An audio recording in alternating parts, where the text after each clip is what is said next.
Hello student, पथ finder classes Chhapra में आप लोगों का स्वागत है। तो आज हिंदी क्लास में आज हम लोग शब्द और उसके भेद के बारे में पढ़ेंगे कि शब्द किसे कहते हैं और उसको कितने प्रकार से वर्गीकृत किया गया है। तो आज हम लोग देख लेते हैं कि शब्द किसे कहते हैं। शब्द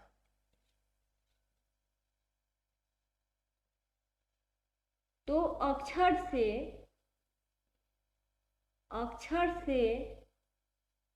मिले हुए सार्थक या स्वतंत्र ध्वनि को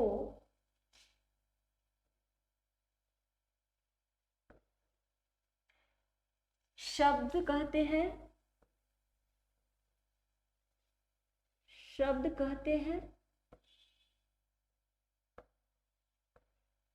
तो यहाँ पर अक्षर यानी कोई भी अक्षर को जब हम मिलाते हैं तो क्या बनता है, एक शब्द बन जाता है। जैसे र प्लस म प्लस न, ये क्या बन गया, ये सब मिलकर के एक शब्द बन गया, रमन। और सार्थक यानी सार्थक वो होता है जिसका कोई अर्थ निकले, और स्वतंत्र तो शब्द हमेशा जो होता है वो क्या होता है, स्वतंत्र होता है। अब देखते हैं कि शब्दों का वर्गीकरण कितने आधार पर किया गया है।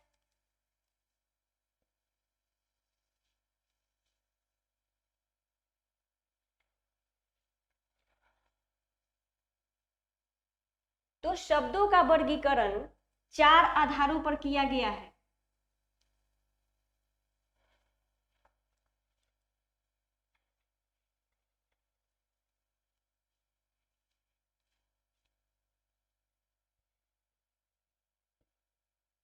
शब्दों का वर्गीकरण,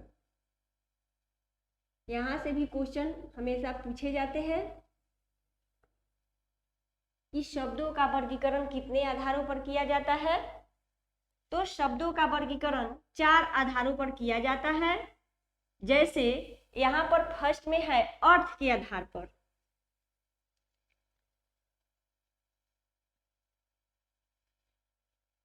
अर्थ के आधार पर सबको एक एक करके देखेंगे। 2 नंबर में है रचना के आधार पर। रचना के आधार पर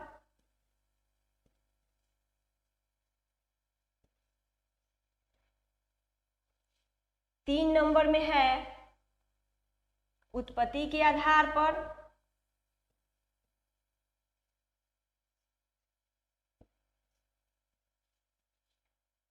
उत्पत्ति के आधार पर 3 नंबर में है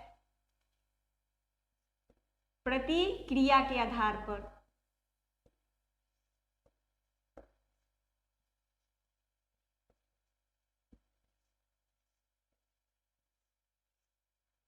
तो यहां से भी क्वेश्चन बहुत बार पूछे जाते हैं कि शब्दों का वर्गीकरण कितने भागों में किया गया है। यहां तक आप लोग का क्लियर है। तो शब्दों का वर्गीकरण 4 भागों में किया गया है। अर्थ के आधार पर वर्गीकरण 2 भागों में किया गया है। सार्थक शब्द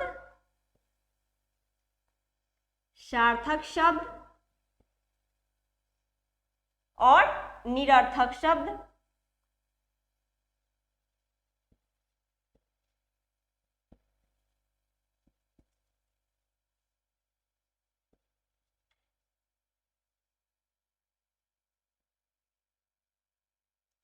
तो सबसे पहले समझेंगे कि सार्थक शब्द किसे कहते हैं। तो सार्थक शब्द वो होता है जिसका कोई अर्थ हो, उसे हम क्या कहेंगे, सार्थक शब्द कहेंगे। जैसे मोहन, राम, सोहन। और निरर्थक शब्द, दोनों शब्द अपने आप में समाहित है। जैसे कि सार्थक जिसका कोई अर्थ हो और निरर्थक जिसका कोई अर्थ ही ना हो, उसे हम निरर्थक शब्द के नाम से जानते हैं। सार्थक में आ जाएगा आपका थाली, पानी, खर्च, विद्या। जैसे कि ये दोनों में आपका अर्थ निकल रहा है, थाली, पानी, खर्च और विद्या। निरर्थक शब्द हो जाएगा आपका जैसे इसका कोई अर्थ ही ना हो। जैसे हम लोग पानी बोलते हैं तो पानी का अर्थ, पानी का निरार्थ हो जाएगा सानी, सानी भी हो सकता है, सानी, हो, चेचे। ये क्या हो गया हम लोग का निरर्थक। तो निरर्थक शब्द का जो है व्याकरण में कोई भी जिक्र नहीं किया जाता है, क्योंकि जब तक उसको सार्थक न बना लिया जाए। तो निरर्थक शब्द को भी हम सार्थक बना करके और उस पर चर्चा करते हैं। तो देख लेते हैं कि सार्थक शब्द और निरर्थक शब्द में क्या अंतर है। यहां तक क्लियर है कि शब्दों का वर्गीकरण 4 भागों में किया गया है।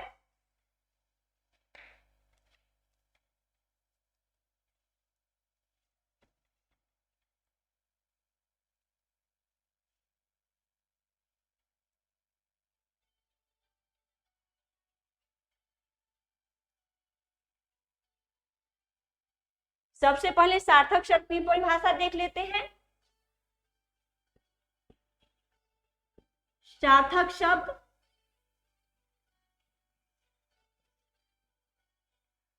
वे शब्द जिसका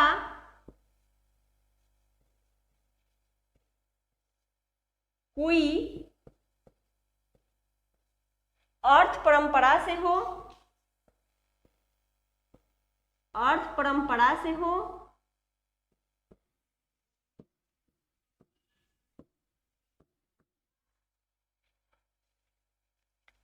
उसे सार्थक शब्द कहेंगे।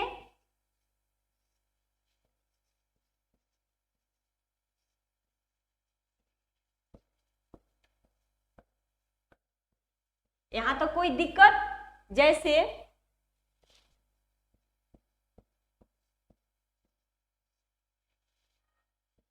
राम लोटा, थाली, काम। अब यहां पर हम देखते हैं कि राम जो होता है किसी का नाम होता है, लोटा जो होता है इसका भी अर्थ होता है, थाली जो जिसमें हम लोग खाना खाते हैं उसका अर्थ होता है, और काम, ये हमारा जो अर्थ है ये परंपरा से हम लोग बोलते आ रहे हैं। यहां तक कोई दिक्कत? तो मैं आशा करती हूँ कि सार्थक शब्द के बारे में आप लोग समझ गए होंगे कि सार्थक शब्द किसे कहते हैं। अब निरर्थक शब्द के बारे में हम चर्चा कर रहे हैं कि निरर्थक शब्द किसे कहते हैं।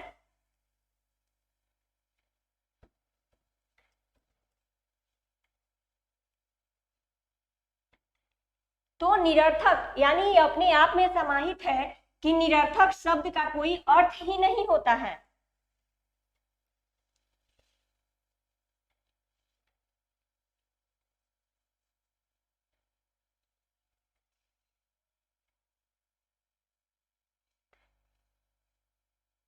निरर्थक शब्द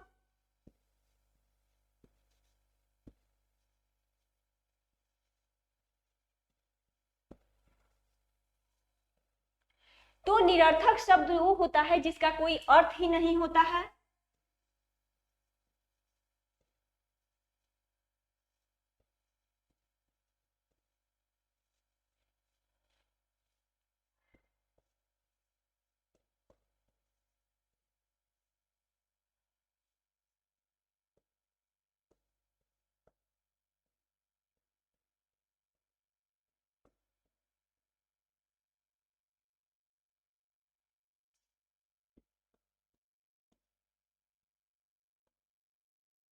अर्थ नहीं होता है, जैसे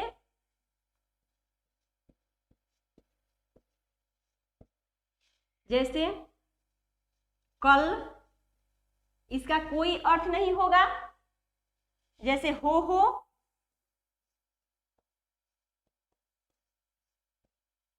चेचे,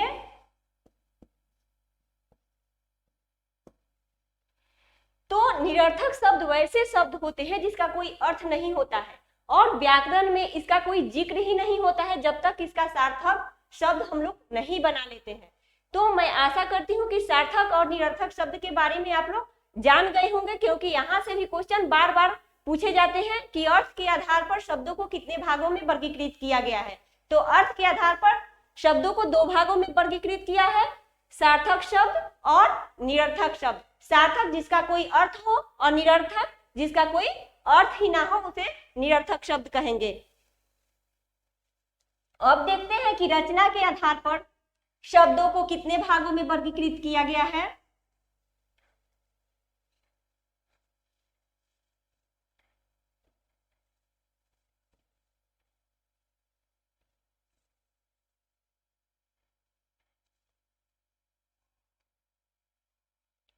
तो रचना के आधार पर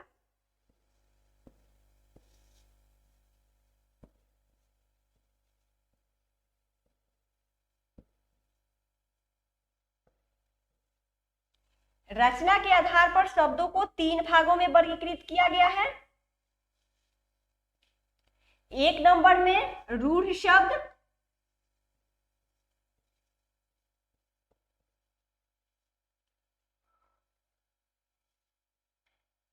यौगिक शब्द,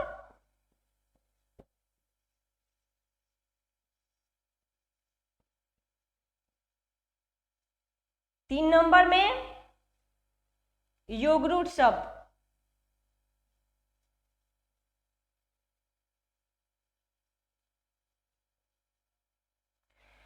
तो रूढ़ शब्द वे शब्द होते हैं जिसका खंड करने पर वो अपने अर्थ को खो देते हैं, उसे हम क्या कहेंगे? रूढ़ शब्द। और यौगिक शब्द वो होते हैं जिसका खंड करने पर भी वो अपने अर्थ को नहीं खोते हैं। ठीक इसके उल्टा है, तो हम लोग ट्रिकी वे में समझेंगे और बहुत आसानी से समझेंगे कि रूढ़ शब्द और यौगिक शब्द क्या होता है और योगरूढ़ शब्द क्या होता है। तो हम थोड़ा सा इसको डिटेल में समझ लेते हैं कि रूढ़ शब्द किसे कहते हैं।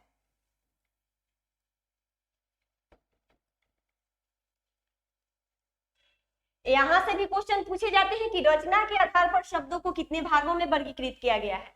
तो रचना के आधार पर शब्दों को 3 भागों में वर्गीकृत किया गया है।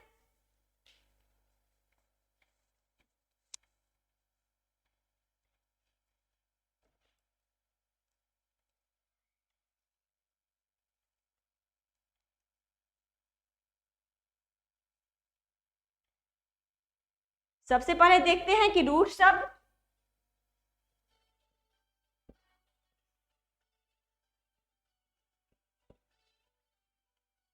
रूढ़ शब्द वो होते हैं जिसका खंड करने पर वे शब्द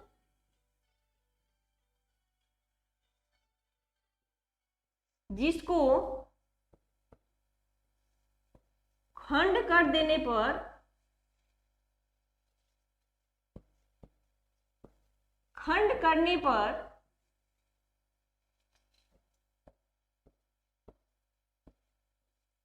अपने अर्थ को खो देते हैं।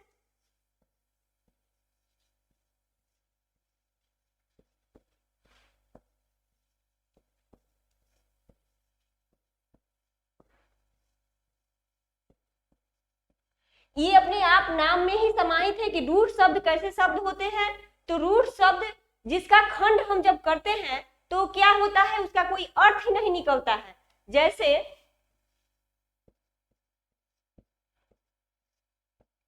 जैसे थाली, पानी, कम, गम, कलम, महल, ये क्या है? हमारे रूढ़ शब्द है, क्योंकि इसको जब हम खंड करेंगे तो क्या होगा कि ये अपना अर्थ को खो देगा और इसे कोई अर्थ नहीं निकल पाएगा। तो मैं आशा करती हूँ कि आप लोग रूट शब्द को भी आप लोग बहुत आसानी से समझ गए होंगे। अब देखते हैं कि यौगिक शब्द क्या होता है। तो यौगिक शब्द वो होते हैं जिसको जोड़कर बनाया जाता है, ये अपने आप में समाहित है।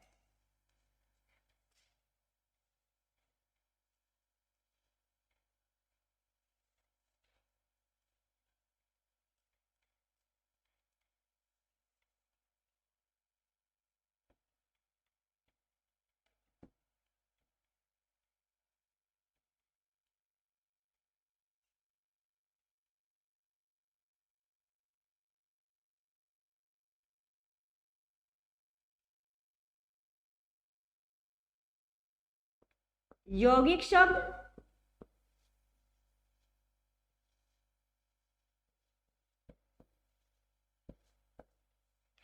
तो यौगिक शब्द उसे कहते हैं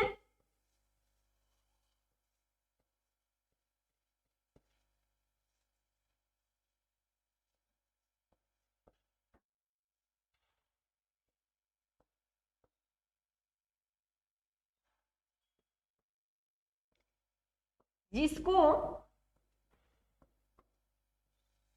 खंड यानी टुकड़ा भी करने पर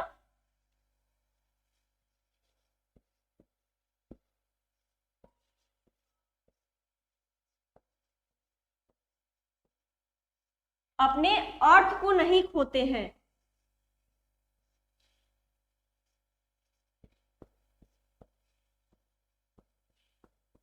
बिल्कुल रूढ़ शब्द के उल्टा है। हम लोग बहुत ट्रिकी वे में समझेंगे कि रूढ़ का उल्टा यौगिक और यौगिक का उल्टा रूढ़ शब्द होता है।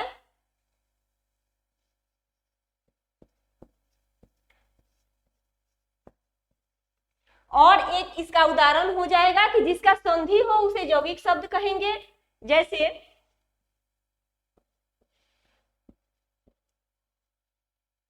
विद्यालय, ये दो शब्दों के मेल से बना है। विद्या धन आलय,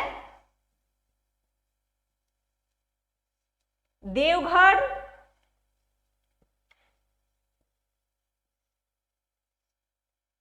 गाड़ीवान। ये क्या है, हमारे यौगिक शब्द हैं जो दो शब्दों करके जोड़ करके बने हुए हैं। तो मैं आशा करती हूँ कि आप लोग यौगिक शब्द के बारे में भी समझ गए होंगे और एग्जाम में भी पूछेगा तो आप लोग इसको एक नंबर अपना छोड़ के नहीं आइएगा कि यौगिक शब्द इसमें कौन से हैं।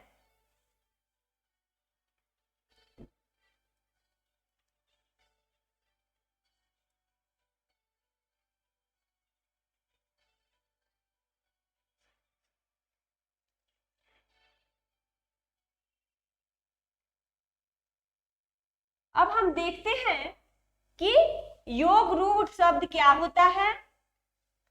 योग रूढ़ को शब्द को भी हम बहुत आसानी से समझेंगे कि योग रूढ़ शब्द क्या होता है। जिसका खंड करने पर वो एक अलग रूप धारण कर लेते हैं, उसे हम क्या कहेंगे, योग रूढ़ शब्द कहेंगे। कोई विशेष अर्थ प्रकट करता हो उसे हम योग रूढ़ शब्द कहते हैं।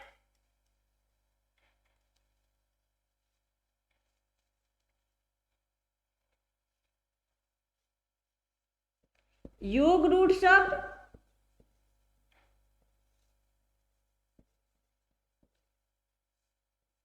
यहां से भी क्वेश्चन बहुत बार पूछे गए हैं। वे शब्द जो कुछ विशेष अर्थ को प्रदान करें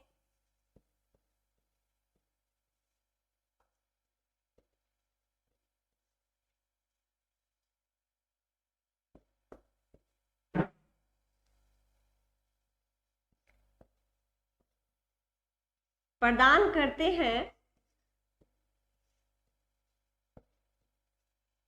उसे योग रूढ़ शब्द कहते हैं।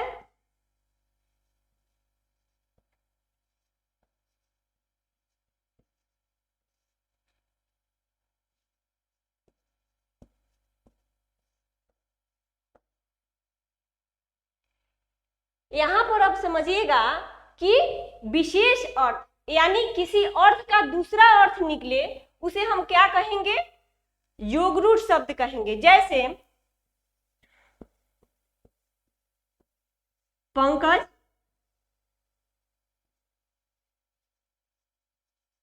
पंकज से कुछ दूसरा अर्थ आ रहा है। पंक का अर्थ होता है कीचड़ और ज का कोई अर्थ नहीं होता है, इसलिए यहाँ पर रूढ़ बन गया है। तो ये क्या हो जाएगा, जोगरूढ़ शब्द। जैसे पंकज का अर्थ होता है कमल और पीयूष, पीयूष का अर्थ होता है अमृत। तो ये क्या कर रहे हैं, एक विशेष यानी एक नए शब्द का निर्माण कर रहे हैं। प्रकाश, प्रकाश का अर्थ क्या होता है,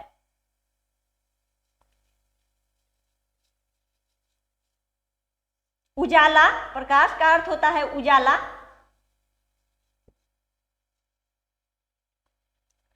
तो ये हमारा क्या हो गया, ये एक नया शब्द का निर्माण करते हैं। तो मैं आशा करती हूं कि आप लोग योगरूढ़ शब्द के बारे में भी समझ गए होंगे कि योगरूढ़ शब्द क्या होता है। वे शब्द जो कुछ विशेष अर्थ प्रकट करता है उसे हम योगरूढ़ शब्द कहते हैं। अब देखते हैं कि उत्पत्ति के आधार पर शब्द के कितने भेद होते हैं।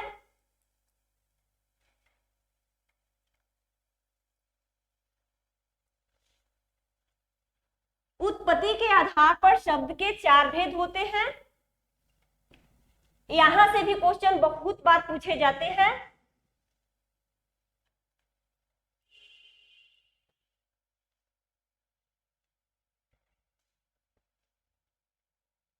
उत्पत्ति के आधार पर,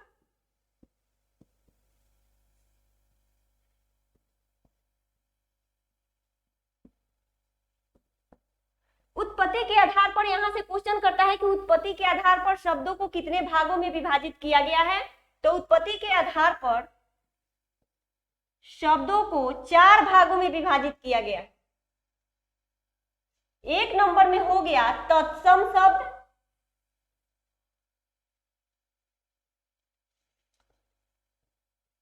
दिख रहा है, तद्भव शब्द,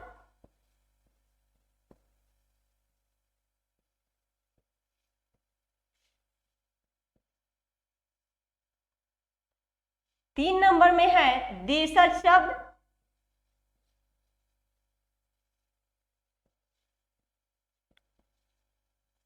चार नंबर में है विदेशज शब्द। यहां से बहुत बार क्वेश्चन पूछे जाते हैं कि तत्सम और तद्भव के बारे में बताइए। तो यहाँ से स्टूडेंट बहुत कंफ्यूज रहते हैं कि तत्सम कौन सा शब्द होगा और तद्भव कौन सा शब्द होगा। तो आज हम लोग तत्सम और तद्भव के बारे में विशेष रूप से चर्चा करने वाले हैं कि तत्सम किसे कहते हैं और तद्भव किसे कहते हैं। तो यहाँ पर ध्यान देने वाली बात है कि सबसे पहले किसी भी शब्द को हम संधि विच्छेद करके देखते हैं कि यहां से अर्थ क्या निकल रहा है।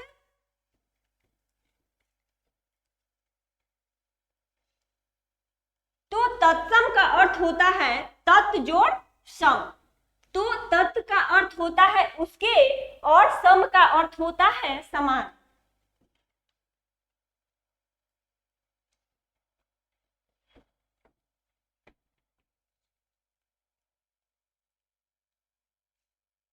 सबसे पहले देखते हैं कि हम तत्सम शब्द किसे कहते हैं। तत्सम शब्द तो वे शब्द जो संस्कृत के शब्द हैं उसे हम तत्सम शब्द कहते हैं। ज्यों के त्यों उसे हिंदी में हम रख लिए हैं, उसे हम तत्सम शब्द कहते हैं। वे शब्द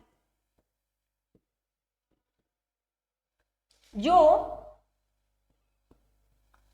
संस्कृत के शब्द हैं, संस्कृत के शब्द हैं,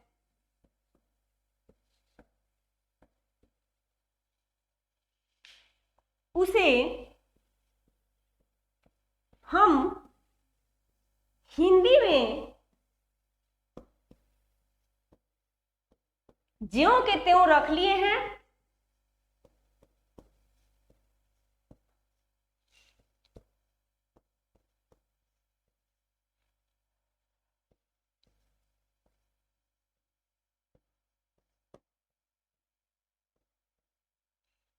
उसे तत्सम शब्द कहते हैं।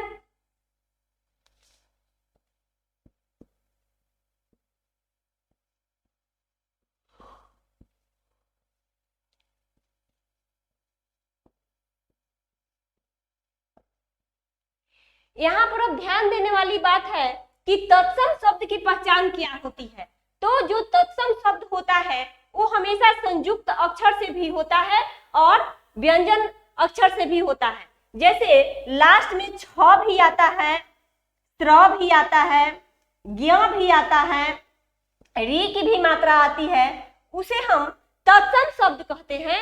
और वे शब्द वैसे शब्द जो होते हैं हमारे मूल शब्द से जुड़े हुए होते हैं। तो हमारी मूल जो शब्द है वो क्या है, संस्कृत की भाषा है। तो संस्कृत से ही हिंदी बना है।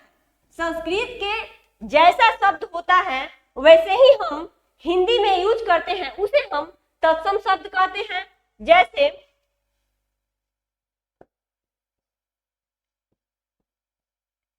आश्रु,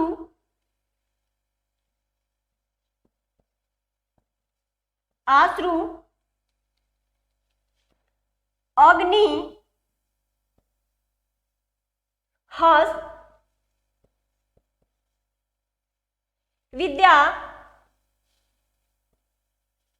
ये क्या है, हमारे संस्कृत के शब्द हैं।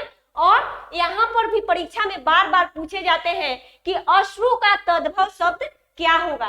तो अश्रु का तद्भव शब्द आंसू हो जाएगा। तो मैं आशा करती हूँ कि आप लोग तत्सम शब्द के बारे में भी बहुत आसानी वे में समझ गए होंगे। अब तद्भव शब्द के बारे में हम चर्चा करते हैं कि तद्भव शब्द हम किसे कहते हैं।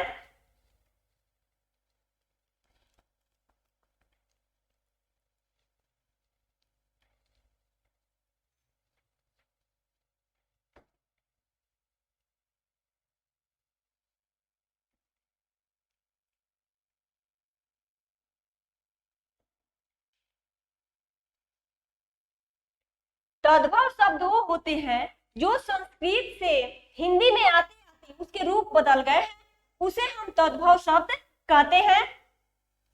जो हमारी मूल भाषा से आते हुए आम बोलचाल में उसके रूप जो होते हैं क्या होते हैं, बदल गए हैं, रूप बदल गए हैं, उसे हम तद्भव शब्द कहते हैं।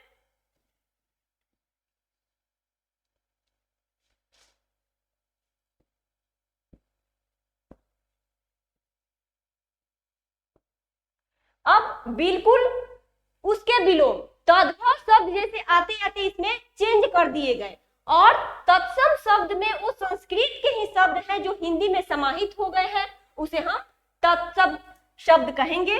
तो तद्भव शब्द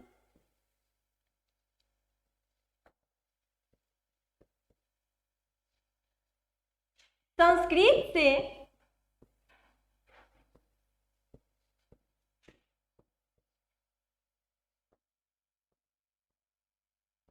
हिंदी में रूप बदल दिए हैं।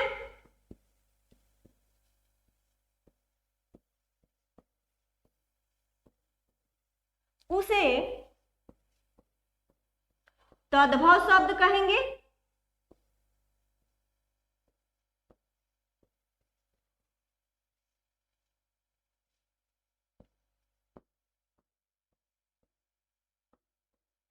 है ना।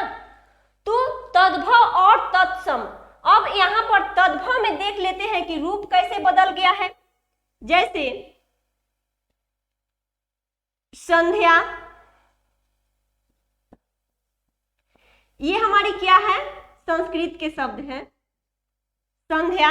अब देखिए संध्या से कैसे कैसे इसमें रूप बदलते बदलते तद्भव शब्द बनते जा रहे हैं। संध्या से क्या बन गया, संध्या से शाम, साँझ, कहीं कहीं साँझ भी बोला जाता है। तो यहाँ पर संध्या से शाम, शाम से साँझ, ये रूप अपना चेंज करते जा रहे हैं, उसे हम क्या कहेंगे? तद्भव शब्द कहेंगे। जैसे आश्रु हाथ, हाथ से हत्था, रूप चेंज होते जा रहा है।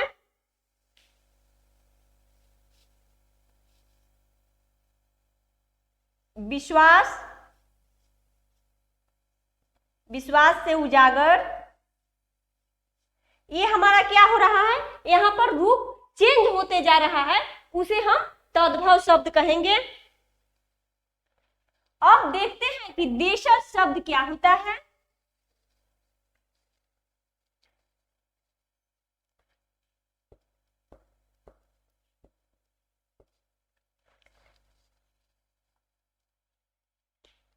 देशज शब्द वो होते हैं जो हमारे क्षेत्रीय भाषा में प्रयुक्त होते हैं, उसे हम देशज शब्द कहते हैं। जो हमारी आम बोलचाल में बोली जाने वाली भाषा है।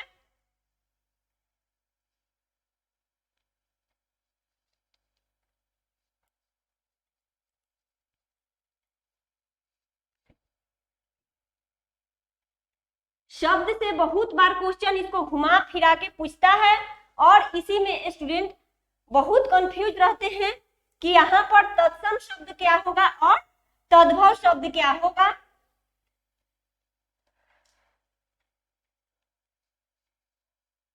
तो मैं आशा करती हूँ कि आप लोग तत्सम और तद्भव को बहुत इजी वे में आप लोग समझ गए होंगे कि तत्सम किसे कहते हैं और तद्भव किसे कहते हैं।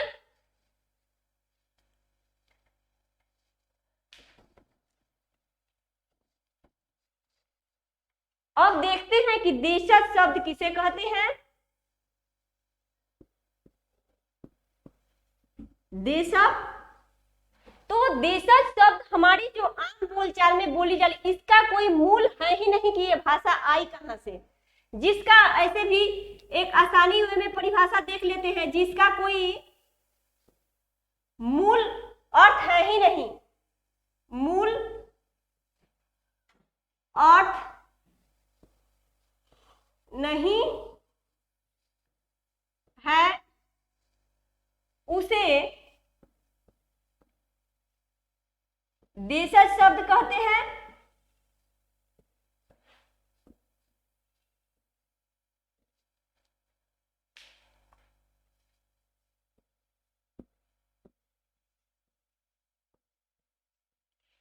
अब देशज शब्द यानी हमारे ग्राम से शहर में गई और वही भाषा रह गई, वो हमारी क्या हो गई? देशज शब्द। जैसे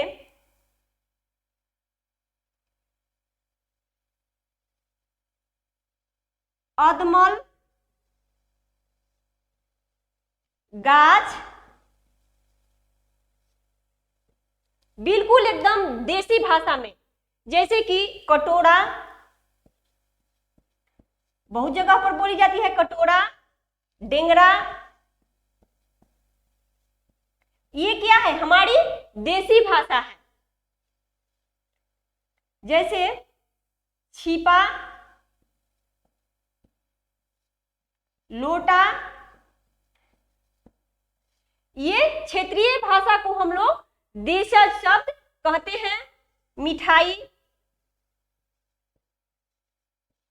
ये हमारी देशज भाषा है, यानी क्षेत्रीय भाषा को ही हम देशज भाषा कहते हैं, देशज शब्द कहते हैं।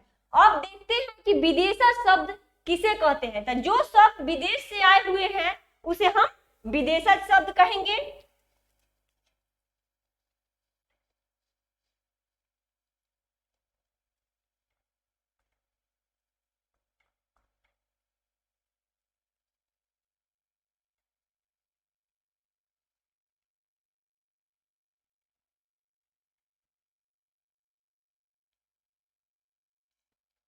जो शब्द यानी विदेश से, तो विदेश कौन कौन सा यानी तुर्की से, अरबी से, फ्रेंच से, अंग्रेजी से, ये सब भाषा हमारी क्या है, विदेशज। अरबी से कौन कौन सी भाषा आई है?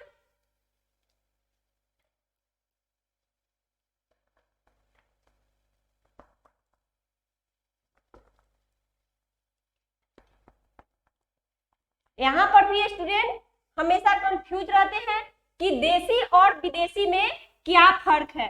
तो देसी हमारी जो आम बोलचाल की भाषा है यानी क्षेत्रीय भाषा है, उसे हम देसी कहेंगे, और विदेशी को, जो विदेश से आया हुआ है, उस भाषा को हम लोग विदेशी भाषा कहेंगे।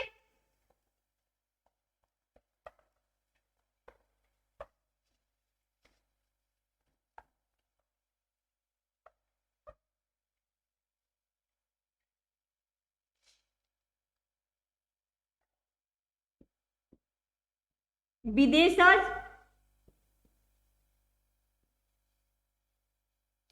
शब्द, जो शब्द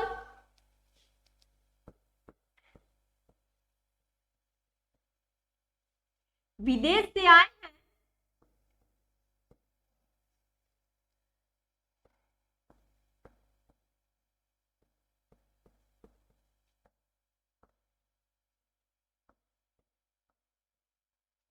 उसे हम विदेशज शब्द कहते हैं।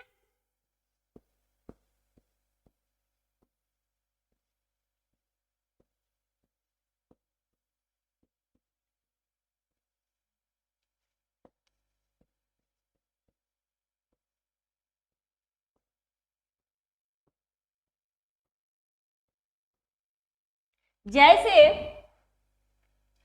अरबी से, तो अरबी से कौन कौन सा भाषा आई है? अरबी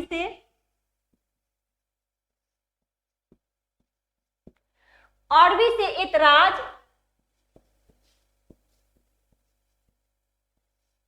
एतबार, अदालत, कानून, कायदा, ये कहां से आई है? अरबी से, यानी अरब से ये भाषा यहाँ पर आए हैं और इसको हम लोग हिंदी में बोलचाल में इसको यूज करते हैं, उसे हम अरबी भाषा कहेंगे, अरबी शब्द कहेंगे। और फारसी भाषा, फारसी शब्द, फारसी से कौन कौन सी शब्द आई है? बहुत सारी शब्द आई है, लेकिन हम दो चार यहाँ पर एग्जाम्पल ले लेते हैं। चापलूस,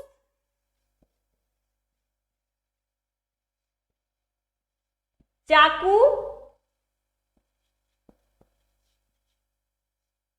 चश्मा, ये सब भाषा कहां से आई है? ये फारसी से आई है। आराम,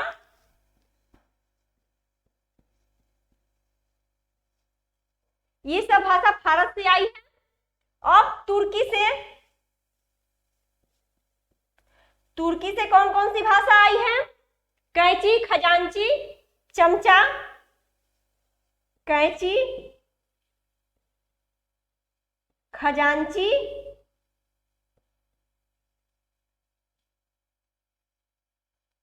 चमचा,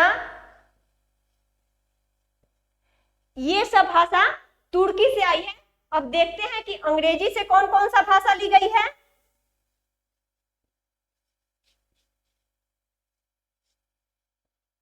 तो अंग्रेजी से जैसे टेबल हुआ, डॉक्टर हुआ,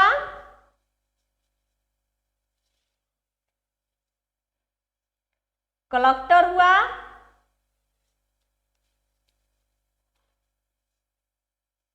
चेयर हुआ, ये क्या है?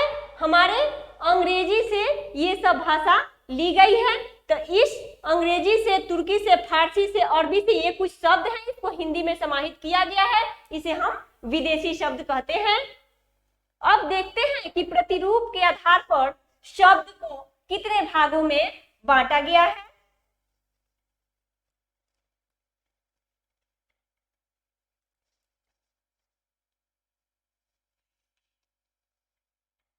प्रतिरूप के आधार पर शब्दों को दो भागों में बांटा गया है। एक है विकारी शब्द, दूसरा है अविकारी शब्द।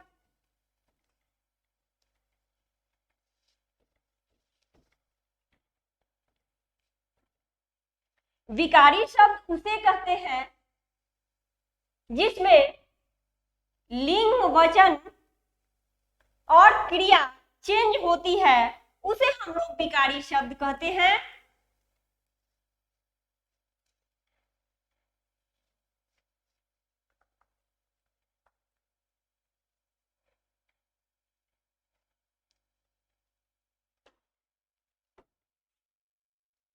जैसे प्रतिरूप के आधार पर शब्दों का वर्गीकरण,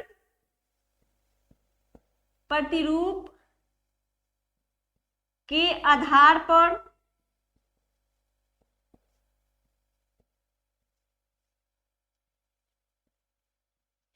शब्दों का वर्गीकरण,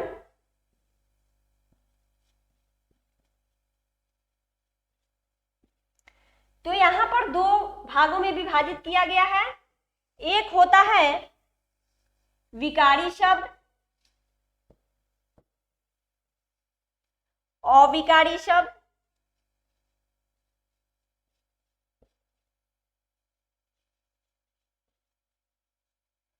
तो विकारी शब्द उसे कहते हैं जिसका कोई रूप चेंज होता है।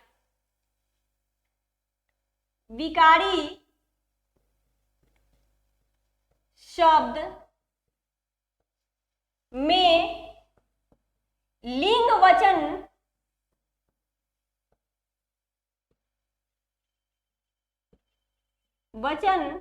बदलता है,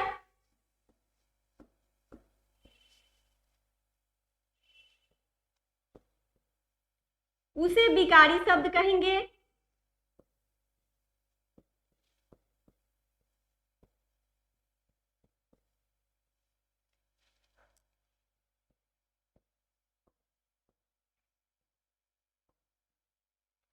तो यहाँ पर जैसे कि विकारी शब्द हुआ, जैसे लड़का, अब इसको यदि हम वचन चेंज करने के लिए कहेंगे तो यहाँ पर चेंज हो जाएगा, लड़का का हो जाएगा लड़की। तो यहाँ पर वचन चेंज हो रहा है।